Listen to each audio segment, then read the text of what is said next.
everybody. It's Wellness Wednesday here at SEI. We're excited to have you guys.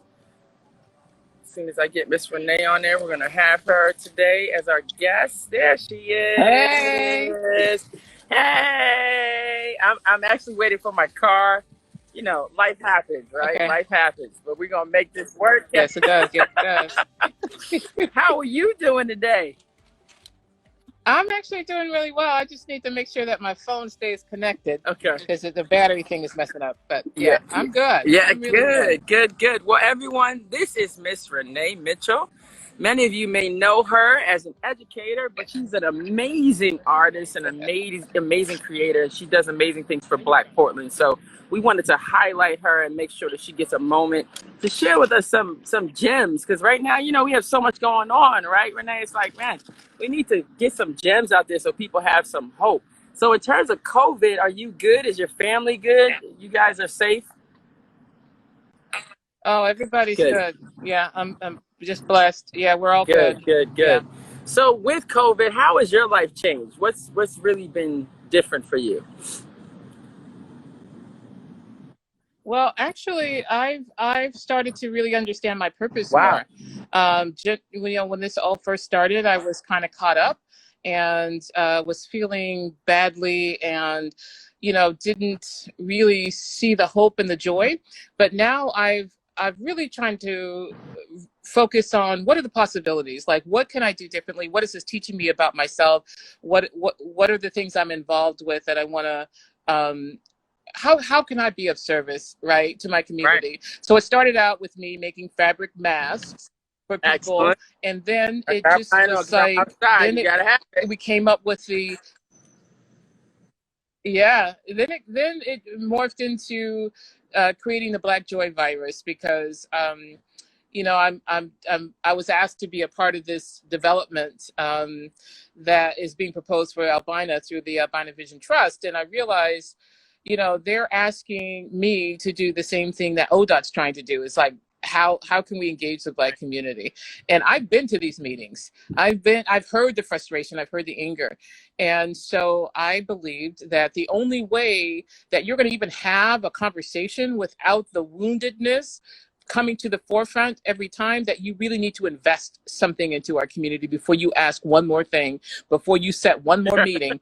And that was like, how can we invest the joy and the hope, right? Because that's what we need. And it's like having an authentic apology. Unless there is some authenticity of you seeing me and you honoring me, I don't care what you have to say.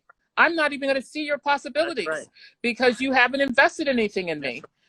So that's what's I'm having an issue with these projects who are wanting to have conversations. There's 3 of them, and all involving the albino community. And I'm like, y'all better step back and understand what's happening here, because the stress and the trauma has just been added to what was already there.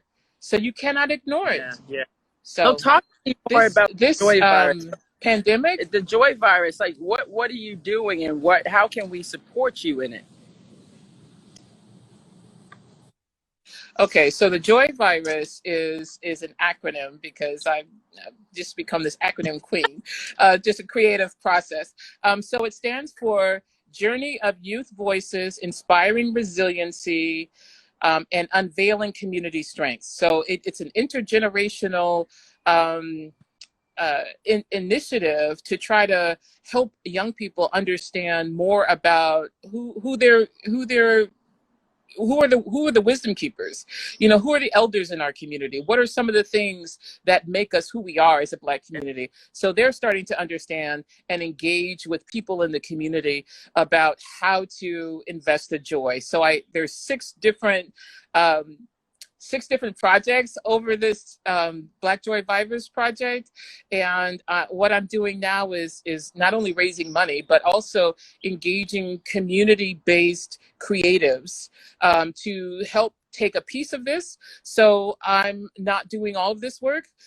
For example, Intisar Abiato, everybody knows her. She did the Black Portland Police, the Black Portland project. Just taking pictures, doing what she does, right? So I've asked her to take the piece of it where it's called Creating Space for Black Joy, and that's taking beautiful pictures of people who have gaps in their teeth, right? Because I grew up with people teasing me about the gap, right? Now I'm proud of it. It comes from my dad, right? So I want to collect like stories and, you know, the way people feel about their gap. Because in Nigeria, they're charging thousands of dollars to shave people's things so they can have a gap. And here we have gaps, and they're like, this is shameful. This is something I'm not proud of. And I'm trying to switch it up, right? And say, creating space for Black joy by showing off our gaps and talking about how this is actually a form of beauty. And so I'm having Intisar do that piece, and then Elijah Hassan, who is a award-winning, you know, filmmaker, he's taking the piece that I'm calling "You Better Recognize," reviving the Black nod, right? Because I notice I'm passing Black people. We have our masks on. We cannot really communicate it. You know, you don't know that I'm seeing you unless I'm doing something, and that's just, you know, what we do, right? And just helping people understand this is like a cultural acknowledgement way back from the South, when this was, you know, a way that we said, I see you, I honor you, I don't even know you, but you're Black and I see you, right? And because we weren't being seen. We you know, and so this is like bringing that back forward and celebrating it. And so Elijah had a whole idea that I'm so excited about. He's going to do this 70s kind of, you know, with the music and the lighting and reflecting this chin you see in the driving in the car, and having these subtle, you know, cultural acknowledgments for people walking by or people in certain, you know, it's just going to be a fantastic celebration of who we are. And see, that to me is like not only infusing joy and hope, but it's also teaching our young people to carry on some of the traditions that they might not even know about. Like, it's so subtle. How would, you know, unless you're talking about it, just like having the talk about the police, unless you're actually articulating it to our young people, how are they going to know? I mean, I didn't even know. I mean, I grew up in a Black family, but we grew up in white neighborhoods, and I didn't know about some of these things until I went to an HBCU, right? So those kinds of conversations, investing the knowledge into our youth so they could then teach their children. So it's a continual building of our culture. And I think we've, you know, in some ways lost that. And so this is what the Black Joy thing is all about. It's just a celebration of us without you asking me to do anything. It's just an acknowledgement. And so the big piece of it is the remember me, remember us, remember Albina piece of it, which is like, and I've talked to Galena about this. He's involved in it, and collecting pictures of Black folks in Portland, and using those to create a photo like montage. You've seen those montages where these little pictures become the colors of the big picture. You know what I mean? You know what I'm talking about? And so to take the individual pictures of us and put them into a montage of a picture of the House of Sound or Cotton Club or a family reunion from the 60s, you know, just bringing back those images and just saying, yes, the people may have changed. Yes, the structures may have changed, but our hearts still beat strong for Albina, you know, and making that part of a conversation. Yeah, so I'm putting the videos out about the photo montage and inviting the community to respond by standing in front of Black art and saying, this is why Albina means so much to me, right? So let's have this conversation, and then start putting those big pictures, photo montage pictures, on buildings and places all around Albina, so we are actually seeing. I want them blown up big enough so people are going up to them and say, oh, I remember when that happened. Oh, that's so-and-so. Oh, that's, you know, that I remember going into that House of Sound. I remember going into the Maxi store, you know, that kind of thing. And just really creating some sense of like, we're here. Yeah, we are still a community. They moved us out. They disrupted us, but we're still here. We're still loving each other. We're still loving our community. And, you know, before all of this conversation about how you know, whether it's a Albina Vision Trust or whether it's ODOT or the Hill Block Project, like, before you ask me to come to any meetings, I want to feel good about, you know, what you've done for us as a community. So that's where I am. So all of this pandemic stuff helps seed all of that happening.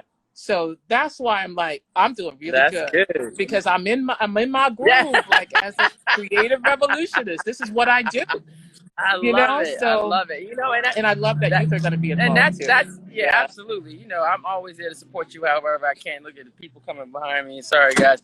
But I'm Thank you. so excited that you found opportunity in these moments because there is opportunity here. It doesn't change the fact that we have a lot of things happening that are Yes, there very is. depressing. But there's a lot happening that we can move on and move forward in. And you're creating a legacy with this Joy Virus Yes. idea. And I love it. I think it's magnificent.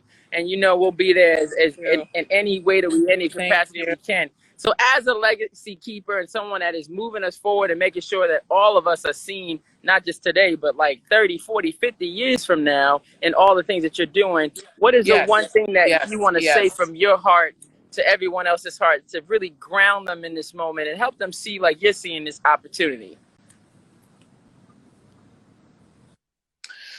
What I would love people to be more aware of is that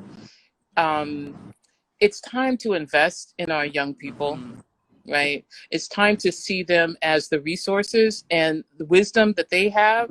It's time to see 50 years down the road. And that means that our young people are the people who are going to take that down that road, right? So it's really important. I've fussed with people on Facebook who are attending, planning all these events like Juneteenth, and you don't have any young people like a part of it. There was young people who led the Juneteenth rally. These are young 20-year-olds who are like making it happen, and it was impressive what they were able to accomplish. But who is paying attention to the fact that they are stepping it up, and giving them the wisdom and the guidance? This is really where we need to be focusing our attention, because we got a lot of folks who've done things maybe like years and years, decades ago, but we have so much wealth in our young people that we need to start investing in who they are and who they're going to become. Right. And so that's really where my attention is, because I'm not going to live forever. I've done stuff. I've done it. I don't have anything to prove, right? So all my attention is invested into them, because they're going to carry it on. And more of us need to be thinking that way. Right.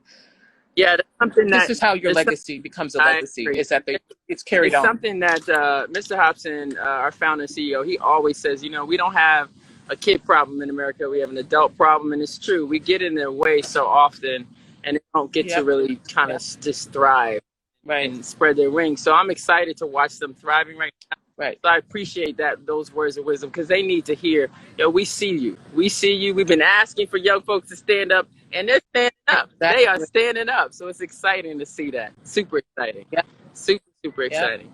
So is there anything else you want to say before we close this out? We're so thankful that you even took a moment to be with us on this Wellness Wednesday. We like to feed people with good stuff that they can listen to, and you're absolutely doing.